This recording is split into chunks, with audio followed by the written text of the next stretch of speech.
is, mandaraya ka ba, Attorney Haron Respicio? Hello! Ako yung nagsasalita para hindi tayo magkadayaan, okay? Sir, talagang yun talaga ang instruction ninyo sa inyong mga COMELEC officials during demo. Nakadocument yan na hindi talaga i-connect sa internet yung mga voting machines.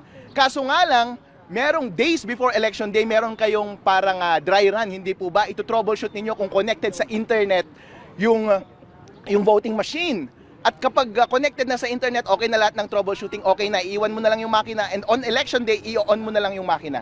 Walang explicit na instruction doon sa ACM rules, ACM procedures, Annex B ng COMELEC Resolution 11098 na nagsasabi na tanggalin mo muna sa internet yung voting machines bago at habang nagpiprint ng election returns. Inuulit ko, ang tanging hinihiling ko lamang sa iyo, Chairman George Garcia, is i-amend mo yung ACM procedures at maglagay ka lang ng isang sentence doon, huwag i-connect sa internet yung voting machines on election day bago at habang nagpiprint ng election returns. Ano po ang masama doon?